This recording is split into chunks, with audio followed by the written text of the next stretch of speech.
Ladies and gentlemen, welcome to episode 2 of the Longbox Chronicles.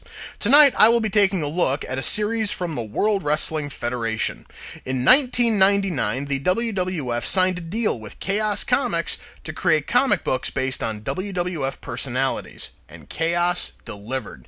They released one-shots of The Rock and Mankind, as well as 2 comics dedicated to China, a 10-issue Undertaker miniseries, and tonight's subject, a 4-issue miniseries dedicated to none other than Stone Cold Steve Austin. The story starts off with a woman being harassed by some ultra-religious thugs.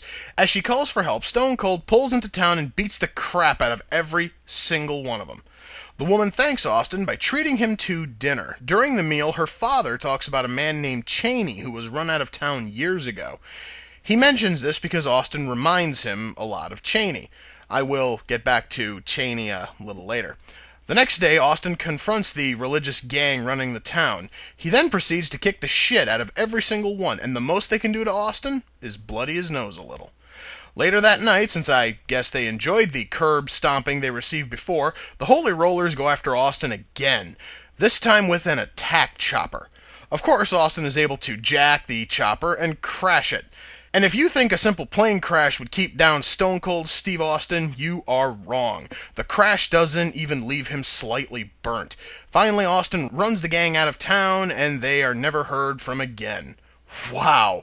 What a great storyline, huh? It had a good beginning, it had a decent middle, and an absolutely explosive finish. However, this was only the first issue, and they need to come up with more for the next 3 books.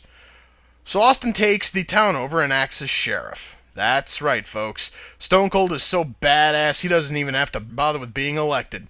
He just punches out the sheriff and says he's taking over. When an evil billionaire named Stinson finds out that Austin has taken over the town, he makes a call to the corporation. I think I should pause here and give everyone a small history lesson. In 1999, WWF owner Vince McMahon was the leader of a group of wrestlers known as the Corporation. Their main target was to destroy Stone Cold Steve Austin. So when you see a reference to the Corporation in a comic book based on Steve Austin back in '99, your mind instantly shifts to that corporation. I will discuss this more a little later. Suddenly, a Mexican motorcycle gang raids the town, and Austin wipes out a few of them pretty damn quick. They then say that they are in town to get some money Sheriff Butler owes them. Austin finds out that Butler was buying drugs long after even the dumbest reader picked up on it, and beats the hell out of the drug dealers and keeps their coke. The gang kidnaps the woman from the first issue and holds her hostage in exchange for their drugs. Austin, being the rebel that he is, decides to make it snow coke. This leads to another fight where Austin trounces anyone who stands in his way. I should mention that we are almost 2 full issues into this thing and I'm already sick of Austin. The most he has gotten is a nosebleed, while he has left a trail of battered bodies up and down the streets of this small town. Anyway, the gang leader escapes with the woman and Austin gives chase. A sniper waiting for Austin to pass through opens fire and hits the truck. But I guess a perfectly aimed bullet to the head is not enough to stop Austin. He jumps from the wreckage, completely untouched and wielding a bow and arrow, and another ass-beating seminar begins. Austin goes after the rest of the gang when he gets caught by a lasso and hanged for a minute, and then they drag him around for a while. Now, this would normally kill a person, but I guess Stone Cold is a fucking cyborg because the only thing that happens is that he tears his pants. Austin breaks free, and what do you know, he beats the shit out of the entire gang and walks away unscathed minus his previously torn pants. As Austin and his skanky little friend work their way back to town, they are greeted by Stinson and his team of highly trained goons. Of course, Sheriff Butler is there with a button that will detonate the entire town. Austin goes to get the detonator, but doesn't get there in time, and the town goes up, killing most of the town. But of course doing nothing to the fucking Terminator clone. Austin proceeds to once more show everyone how to properly kick the ass of everything in sight. Austin gets Stinson all the way to Cheney's old home. And after being asked what his relationship with Cheney is, Austin says he barely knew Cheney and opted to kick everyone's ass to avenge him. They hint at Austin being Cheney's son for this entire fucking series. And we find out he barely knew the fucking guy? And he came to this town basically for shits and giggles? Oh, jeez. Words cannot begin to describe how retarded that is.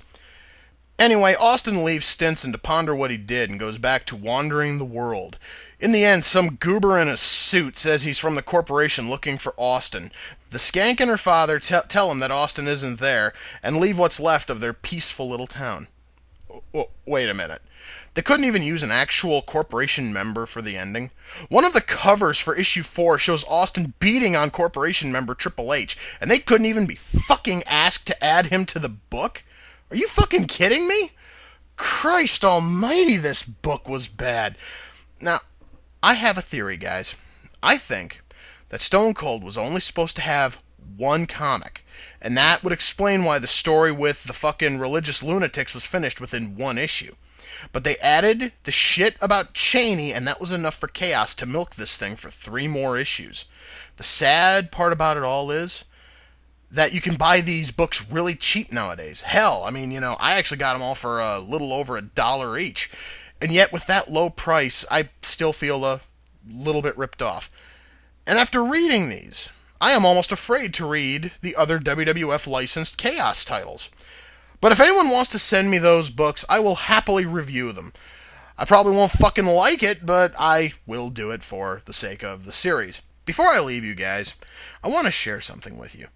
After reading this, I am convinced that the only things that could survive a nuclear holocaust would be cockroaches, Twinkies, and Stone Cold Steve Austin. Since fire, bullets, hanging, and dragging only tear his jeans, what the hell could a fucking atomic blast do up to him? And that about wraps it up for this episode of the Longbox Chronicles. Until next time, guys, take care, and I'll see you all in the near future.